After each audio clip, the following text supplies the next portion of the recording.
Hey kids, this is Mr. Cozy, and this is video 50, where we'll talk about exponential growth and decay. We will talk about the structure of exponential formulas, and we'll look at two examples of those: HalfLife, which is an example of decay, and doubling, which is an example of growth. So let's get started. Imagine, if you will, a graph. Looks like this. Okay, and actually, let's do this one instead. The x-axis is time, and the y-axis is amount of stuff. So it could be number of people, it could be an amount, a weight of some material or some resource, however you want to put it. X-axis is time, y-axis is amount. If we graph the amount of things that we have over time, and the graph looks like this. This is an example of exponential growth. Okay, and a great example of this that I will talk about more in depth later is population. Population grows exponentially because the more people that you have, the more people that there are to make other people. And if you don't know how that works, ask your parents. And then those more people then go on to make even more people, and so on. So population is an example of exponential growth. On the other hand, if the amount of stuff that you have looks like this, this is an example of exponential decay. HalfLife, the radioactive decay of certain isotopes follows an exponential decay pattern. Okay, so we'll look at these two today, but this is what it looks like. Now, the thing about population and exponential growth is one of the things that I said in the other video is that exponential growth is the most powerful force in the universe. And to explain this, let's talk about world population. So in 1987, I was 12 years old, and my teacher told me that there were 5 billion people in the world. 1987. So think about that. From the dawn of human history to 1987, it took that long to accumulate 5 billion people. Okay? A few years later, in 1999, only 12 years later, we added another billion. So it took us just 12 years to increase the population of the world by 20%. And it took us so many thousands of years to hit 5 billion people. And funny story, just a few years ago, at the end of 2011, between 2011 and 2012, we hit 7 billion. So in just a little less time, we added on another billion, and the world population is currently sitting at a little bit over 7 billion people. So we are adding more people to the world faster and faster. And this is actually a problem that we have to think about, because while people agree, or while people disagree on how many people we could fit on this planet, we all agree that the size of the planet is only so big, and there's only so much land on which to grow food. And if we want to feed increasingly more people, we're going to have to figure out a way to produce more food. Maybe we will all eat bugs and algae. I don't know. We'll see. Anyway, so world population is one example of something that follows exponential growth, and it has this pattern that the more you have, the quicker it grows. Now, two other examples of exponential growth and decay are the doubling formula and HalfLife. So let's take a look at an example of each of these. The doubling formula looks like this. It goes P equals P sub 0 times 2 to the T over D power. So what do these variables mean?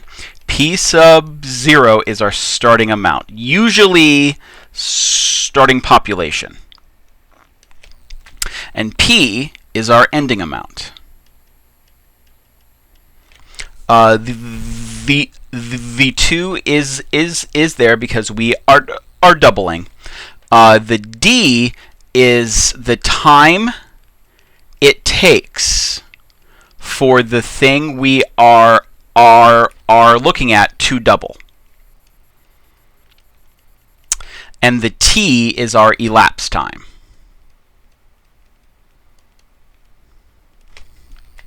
Okay? Elapsed time. And the thing about the T and the D is that their units have to agree. So if one is in minutes, the other one has to be in minutes. Let's, as an example of this, let's suppose that we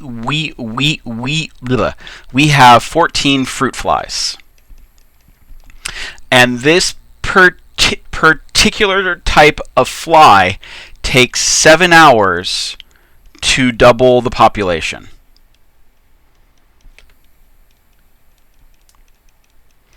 And we want to know the how many flies we'll have after 1 week. Okay, so 14 is the amount that we have to start. Times 2. We need 7 hours to double, so that's the D. 1 week. Now, my time to double is in hours, so I have to convert 1 week into hours. 1 week is 7 days times 24 hours. That's 168 hours in a week. Okay, and here's my formula.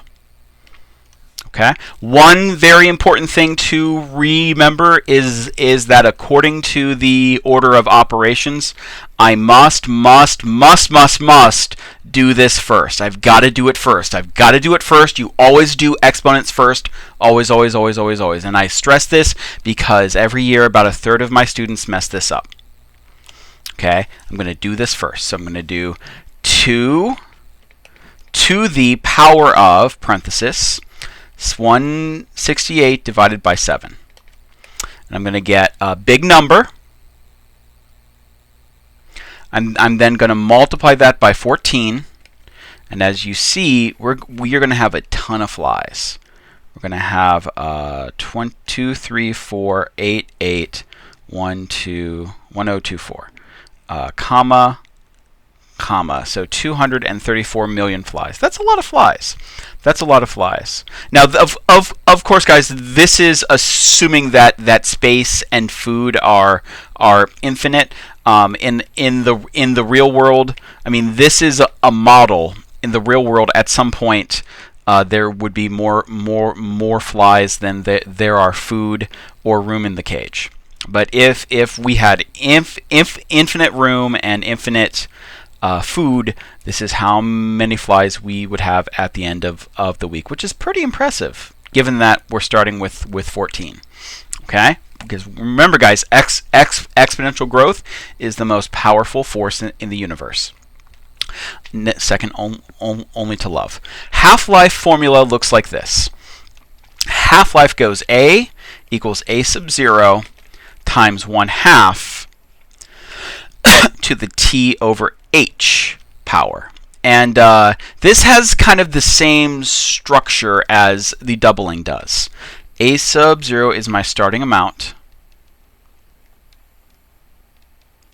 A is my ending amount.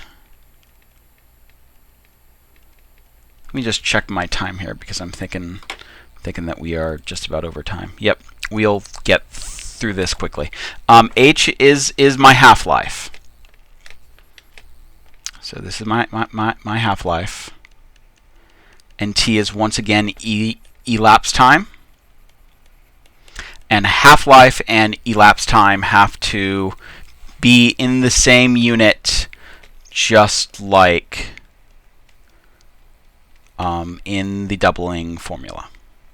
Okay, so an example of this is iodine 123, which is used in nuclear imaging of the thyroid. Has a half-life of 13.3 hours.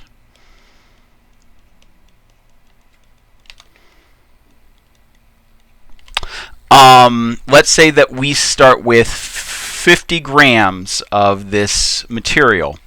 How much will we have after 72 hours? Okay. So, starting amount is 50 grams times 1/2, because that's a part of the formula. My half-life is 13.3 hours. And my elapsed time is 72 hours, and those units agree, so I just put them in. Okay, so I'm going to do 1/2 to the power of parenthesis 72 divided by 13.3. I get a number. I multiply that with 50, and after 72 hours, I'm going to have looks like 1.17. Let's round to 2 places, grams left over. Okay, there we go. Half-life. One last thing, and then I promise I'll stop talking. All of these exponential growth formulas have the same structure. The structure of all of these is that there's some kind of ending amount, and that it's equal to a starting amount times a multiplier. And that multiplier is where we have our exponent. So in each of these cases, we have an ending amount equals a starting amount times a multiplier. Ending amount times a starting amount, or equals a starting amount times a multiplier. And the place where these two formula differ are really just in the multiplier, and that's going to hold for all of the other equations that we'll look at. So we're going to learn more equations tomorrow, more formulas. Think about them along these lines. Ending amount equals starting amount times a multiplier. And that will make it easier to keep these straight. Okay, I'm way over time. I'm going to stop here. Have a great day. Bye.